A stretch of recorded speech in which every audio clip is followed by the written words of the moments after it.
Business is interconnected. We might think that we're all out there operating on our lonesome, but in reality, we rely on our customers to pay our bills so that we can pay our own bills. Likewise, your suppliers are in the same boat. If they don't get paid, it makes it harder for them to pay their bills. Now, I'm not suggesting that you put their welfare in front of yours. What I'm suggesting is the way that you would like to be treated by people who owe you money probably applies to your suppliers as well. So if you find yourself in a situation where you can't pay your suppliers on time, how do you deal with this? The simplest advice is this: be proactive, pick up the phone. Give them a call. Tell them that you are having trouble paying, but you're planning on being here for the long haul. They will get their money. It's just that they're not going to get it all in full on time. It's going to take you a little bit of time to pay it. This isn't 100% guaranteed to keep them happy. It's playing the odds. The best odds are if you communicate early and often and make little payments when you can, suppliers are less likely to cut you off, get grumpy with you, or worse yet, initiate recovery. Communicate early, communicate often.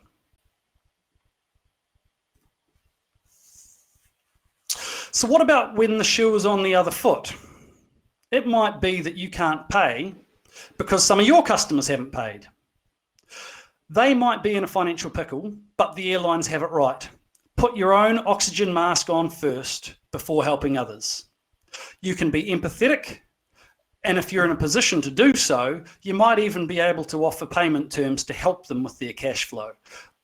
But if your business needs to get paid so that it can meet its obligations, pay suppliers, pay staff, pay rent, etc., etc., etc., then there is an old truism.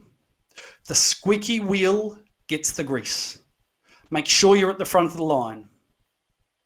If they say they don't have the cash to pay your invoice, ask them how much cash they do have. Get them to pay that amount. Get them to make small payments frequently. If you have customers that owe you money, the time to start chasing them is now. Pick up the phone, send them statements, ask them when they're going to pay. There's only one word of caution that I use here, and there's something called the voidable transactions regime. The long and the short of it is that if you receive money from a business that's in financial trouble and it tanks in the not too distant future and other creditors receive nothing, then potentially at least some of the money you received can be clawed back by liquidators and just distributed to other creditors. The reason for this rule is because the director of companies that are in financial trouble have a bias towards paying bills of businesses that hold personal guarantees, businesses that are owned by their mates, businesses that are owned by family members, or possibly even businesses that are squeaky wheels, just like you.